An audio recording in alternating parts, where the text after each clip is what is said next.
Darwin was born on February 12, 1809, in the tiny merchant town of Shrewsbury, England.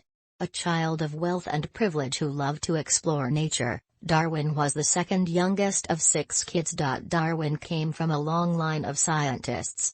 His father, Dr. R. W. Darwin, was a medical doctor, and his grandfather, Dr. Erasmus Darwin, was a renowned botanist.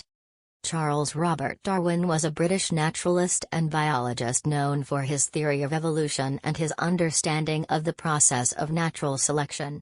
Following a lifetime of devout research, Charles Darwin died at his family home, Down House, in London, on April 19, 1882.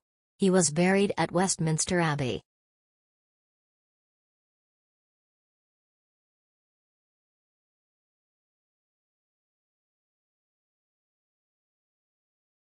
It is not the strongest of the species that survives, nor the most intelligent that survives.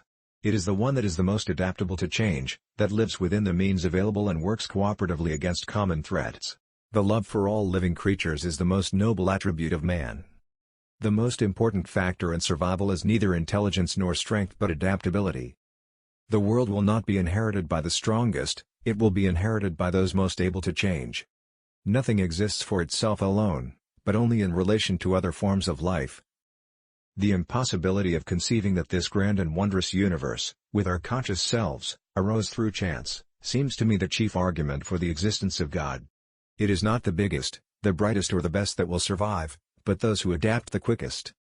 A man who dares to waste 1 hour of time has not discovered the value of life. Building a better mousetrap merely results in smarter mice. The more one thinks, the more one feels the hopeless immensity of man's ignorance. Ignorance more frequently begets confidence than does knowledge. I never gave up Christianity until I was 40 years of age. Such simple instincts as bees making a beehive could be sufficient to overthrow my whole theory.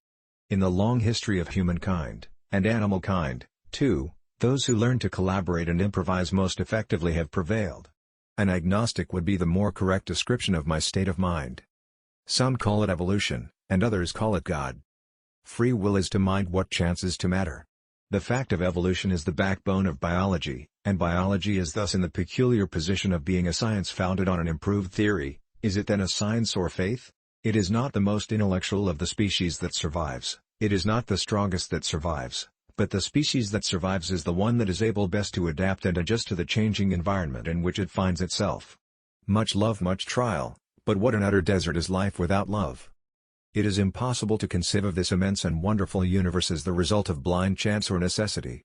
I cannot persuade myself that a beneficent and omnipotent God would have designedly created parasitic wasps with the express intention of their feeding within the living bodies of caterpillars. Only the fittest will survive. Man is descended from a hairy, tailed quadruped, probably arboreal in its habits.